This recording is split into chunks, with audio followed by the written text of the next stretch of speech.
En el estudio del equilibrio químico ya hemos visto en un tema introductorio algunas generalidades del mismo y hemos empezado a ver también el equilibrio ácido-base como un caso particular de equilibrio químico. En este tema vamos a estudiar otro caso particular de equilibrio, que es el equilibrio de precipitación o llamado también equilibrio de solubilidad. Sin embargo, antes de empezar a estudiar este tema, os recomiendo que estudiéis brevemente algunos conceptos básicos del tema de las disoluciones, puesto que en el tema de las disoluciones hemos tratado algunos aspectos que están muy relacionados con el equilibrio de precipitación que vamos a ver a continuación. Para empezar, vamos a estudiar qué es o en qué consiste el fenómeno de precipitación. La precipitación es un fenómeno físico que provoca la formación de un sólido o precipitado insoluble en el medio de reacción tras mezclar dos reactivos. En esta fotografía veis que tenemos un vaso de precipitados en el que tenemos una determinada sustancia disuelta y le añadimos otra sustancia también disuelta, de tal manera que los componentes de esas sustancias disueltas van a reaccionar entre sí y van a formar un determinado compuesto que en el medio de reacción, generalmente en el medio acuoso, va a ser insoluble y por lo tanto se nos va a formar ese precipitado de color amarillo que veis ahí. Este proceso se puede escribir mediante esta reacción química, una reacción química que he puesto a continuación como ejemplo. Imaginad que tenemos estas dos sales, el sulfuro de sodio y el cloruro de cadmio. Estas dos sales, como veis aquí, están en medio acuoso y son perfectamente solubles entre sí. Si nosotros mezclamos disoluciones de estas dos sales disueltas, se nos va a formar una sal que tenéis aquí, que es el sulfuro de cadmio, y esta otra sal que es el cloruro de sodio, que todos conocéis. El cloruro de sodio, como ya sabéis, es una sal perfectamente soluble en agua, por lo tanto va a permanecer en disolución. Pero el sulfuro de cadmio es una sal muy insoluble en agua y es de color amarillo. Este sulfuro de cadmio puede ser perfectamente este precipitado amarillo que veis aquí que se forma. Fijaros que en esta reacción química hemos escrito los estados de agregación de todas las especies de estas dos sales que reaccionan en medio acuoso, la sal que se forma en medio acuoso y esta otra sal que ya no está en medio acuoso sino que está en estado sólido o en precipitado. Cuando en una reacción química se obtiene un precipitado, para indicar que esa sustancia es un precipitado, se pone bien una S entre paréntesis que significa sólido, o más a menudo se suele utilizar una flecha hacia abajo que indica que es un precipitado que precipita en el fondo del vaso de reacción. Decir que los precipitados que se suelen formar en este tipo de reacciones suelen ser, como veis aquí, sólidos iónicos, es decir, sales iónicas, como el sulfuro de cadmio, cuya mayor o menor solubilidad va a depender de complejos factores tanto termodinámicos como electroquímicos, de los que no vamos a comentar en este tema. De tal manera que tenemos una serie de sales, de compuestos iónicos, que pueden ser solubles o insolubles en agua. Aquí tenéis una tabla que más que nada pretende ser un poco orientativa de lo que estamos hablando. En la entrada al blog correspondiente a este tema voy a anexaros una tabla donde vais a tener valores tabulados de productos de solubilidad de un montón de sales inorgánicas y algunas orgánicas. Pero para que os hagáis una idea, es decir, para que sepáis en general qué sales son solubles y qué sales son insolubles en agua, pues tenéis aquí una pequeña tabla que os da idea de la solubilidad o insolubilidad de las diferentes sales.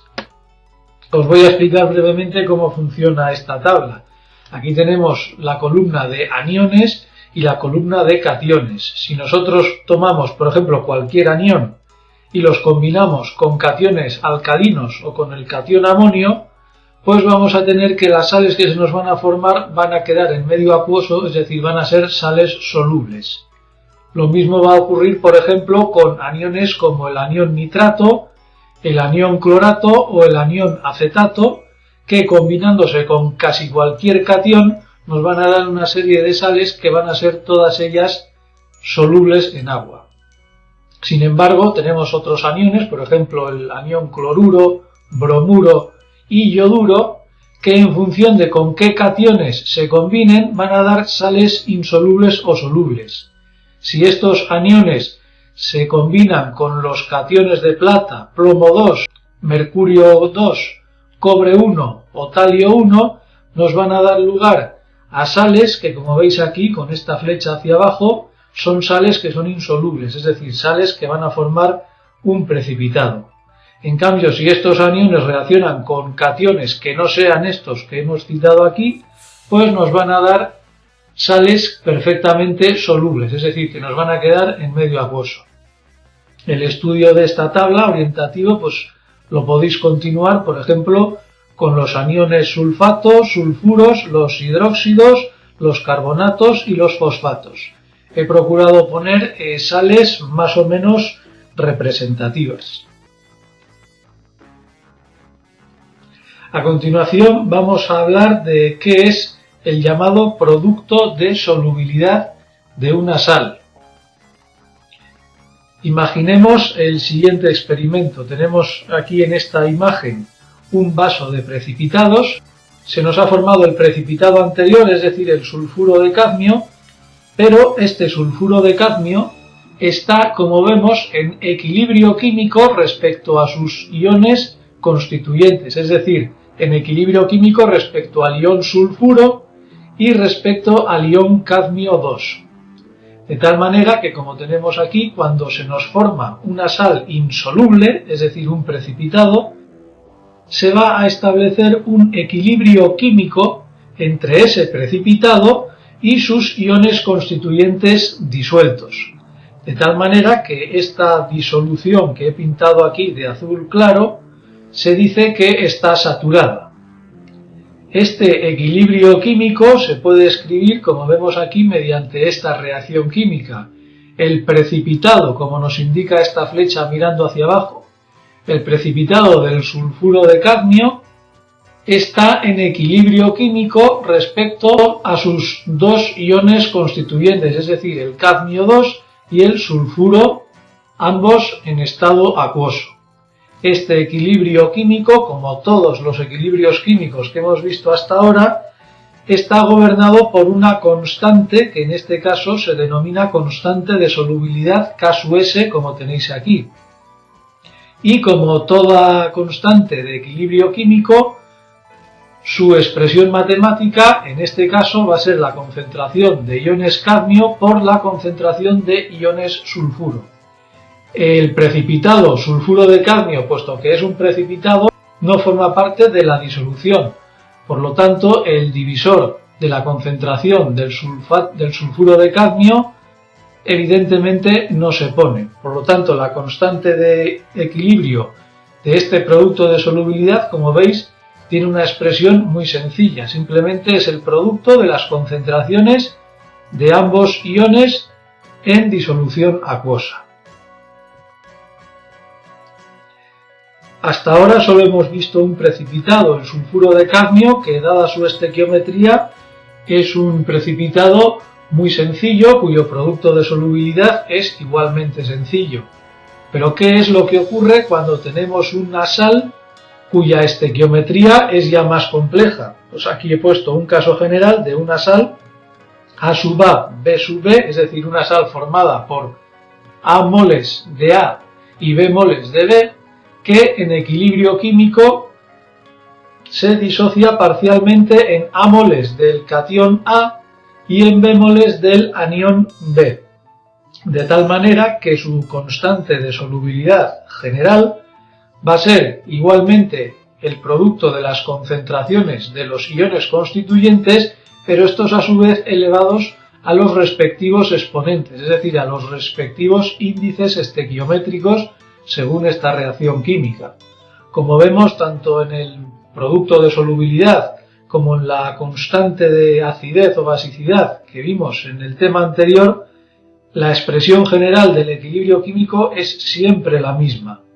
Eso sí, en este caso, en el producto de solubilidad, tenemos que anular la concentración del sólido. A continuación vamos a hablar de un concepto que a veces se puede confundir con el producto de solubilidad, pero no es lo mismo. Vamos a hablar de la solubilidad, que se representa, como veis aquí, con la letra S minúscula. La solubilidad se puede definir de varias formas. Yo he escogido aquí las dos definiciones que yo he estimado más fáciles para comprender lo que es la solubilidad. Por ejemplo, la solubilidad se puede definir como la concentración de un soluto en una disolución saturada sin que exista precipitado alguno.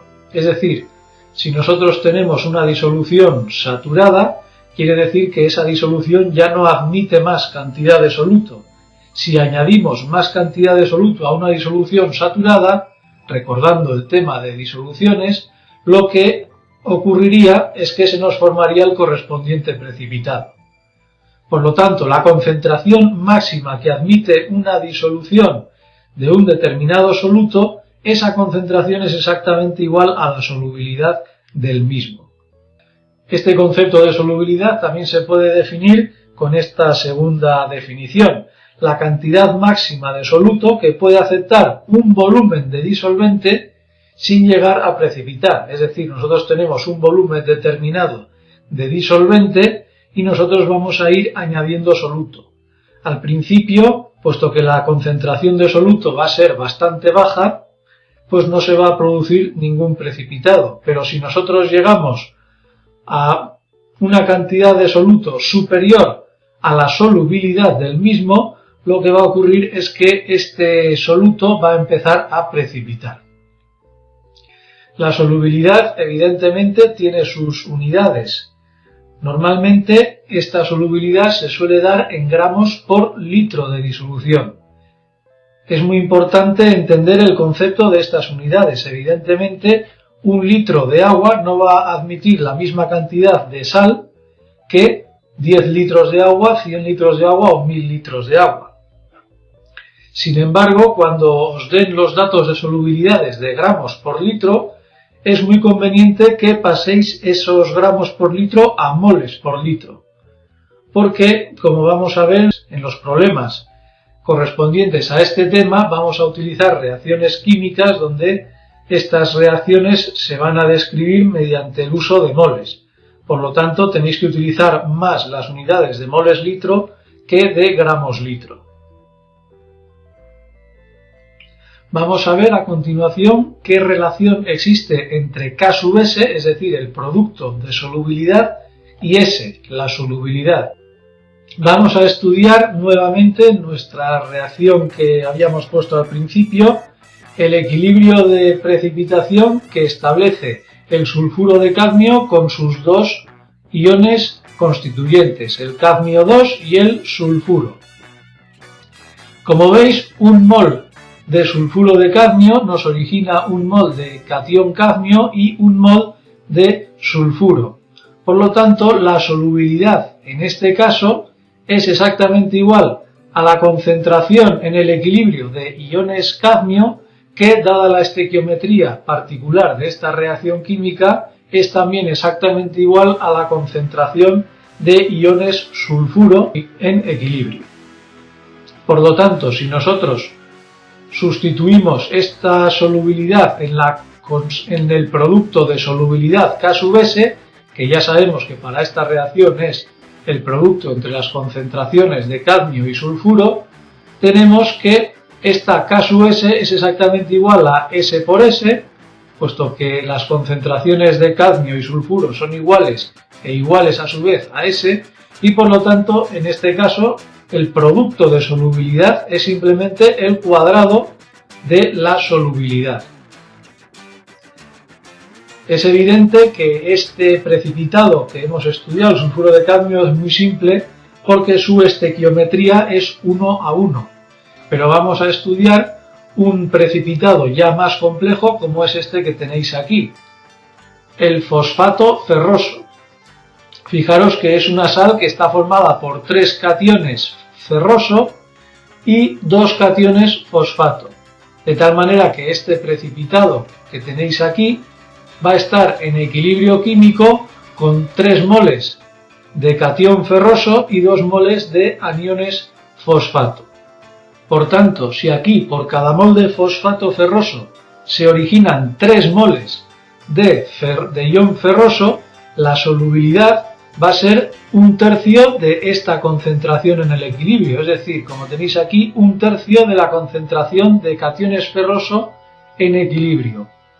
O de la misma forma, si un mol de fosfato ferroso origina 2 moles de aniones fosfato, la solubilidad va a ser igual a la mitad de la concentración de estos iones, es decir, como tenéis aquí, 1/2 de la concentración de fosfatos en el equilibrio. De tal manera que si sustituimos estos valores de solubilidad en el producto de solubilidad, como ya sabemos, para este equilibrio químico la constante de solubilidad es la concentración del producto de los iones constituyentes elevados a sus respectivos índices estequiométricos, sustituyendo tenemos que la concentración de iones ferroso, como tenemos aquí, es el triple de la solubilidad, y la concentración de iones fosfato, como tenemos aquí, es el doble de la solubilidad. Si elevamos 3s y 2s elevados al cubo y al cuadrado respectivamente, tenemos que en este caso el producto de solubilidad para esta sal iónica es 108 por solubilidad elevada a la quinta. Como veis, la relación entre el producto de solubilidad y la propia solubilidad va a depender absolutamente de la estequiometría de la sal insoluble o precipitado que tengamos en cada caso. Y para terminar con este tema del equilibrio de precipitación o de solubilidad, vamos a estudiar la precipitación fraccionada. Imaginad que tenemos la siguiente experiencia. En un vaso de precipitados, aquí tenemos disueltas 2 sales totalmente solubles, es decir, el cloruro de sodio y el yoduro de sodio. Estas 2 sales son totalmente solubles. De tal manera que, puesto que estas sales están completamente disociadas, en este medio de reacción vamos a olvidarnos del catión sodio y vamos a centrarnos únicamente en los aniones cloruro y yoduro. Si a esta disolución que tiene iones cloruro y yoduro añadimos otra sal soluble como es el nitrato de plata, este nitrato de plata, al ser soluble, también se va a disociar totalmente en medio acuoso, de tal manera que si nos olvidamos de los iones nitrato que van a reaccionar con los cationes sodio, tenemos aquí este catión plata que puede reaccionar bien con los cloruros o bien con los yoduros. Debemos saber que tanto el cloruro como el yoduro de plata son 2 sales muy insolubles, es decir, van a precipitar y van a tener sus correspondientes equilibrios de solubilidad, como tenéis aquí, de tal manera que, por ejemplo, el cloruro de plata va a estar en equilibrio con los iones plata y los iones cloruros, y aquí va a estar en equilibrio con los iones plata y con los iones yoduro. Vamos a estudiar los productos de solubilidad de estas 2 sales. Aquí las tenéis. El producto de solubilidad del cloruro de plata, no os he puesto el valor exacto, pero lo importante es que sepáis que es del orden de 10 a la menos 10. Mientras que el producto de solubilidad del yoduro de plata es del orden de 10 a la menos 16. Fijaros en estos 2 valores o en estos 2 órdenes. Hay 6 órdenes decimales de diferencia entre ambos productos de solubilidad. ¿Esto qué quiere decir? Que cuanto más bajo sea el producto de solubilidad, evidentemente la sal va a ser más insoluble. Observando estos valores de productos de solubilidad, deducimos que el yoduro de plata va a ser más insoluble que el cloruro de plata. En ambos casos, ambas sales son bastante insolubles, pero dentro de su insolubilidad, el yoduro de plata va a ser mucho más insoluble que el cloruro de plata. De tal manera que si nosotros en este vaso de precipitados hemos añadido cantidades equimoleculares tanto de cloruro como de yoduro, al ir añadiendo poco a poco el nitrato de plata, primero va a precipitar aquella sal que sea la más insoluble de todas. Es decir, que puesto que hemos visto que aquí el yoduro es más insoluble que el cloruro, el primer precipitado que vamos a obtener en esta experiencia va a ser precisamente el yoduro de plata. Porque si recordáis 10 a la menos 16, es decir, la constante de solubilidad del yoduro de plata es igual a la concentración de plata por la concentración de yoduro, mientras que para el cloruro de plata 10 a la menos 10 es igual a la concentración de plata por la concentración de cloruro. Puesto que hemos dicho que en nuestra experiencia la concentración de yoduro y la concentración de cloruro son exactamente iguales, evidentemente este producto de solubilidad se va a alcanzar antes que este otro producto de solubilidad, puesto que este producto de solubilidad es de 10 a la menos 16 y este otro es de 10 a la menos 10. Es decir, que para que se nos forme el precipitado del cloruro de plata, necesitamos una concentración de plata 1.000.000 de veces más alta que la concentración de plata que requiere la formación del yoduro de plata. Y con este tema terminamos el breve estudio del equilibrio de solubilidad o de precipitación. Muchas gracias.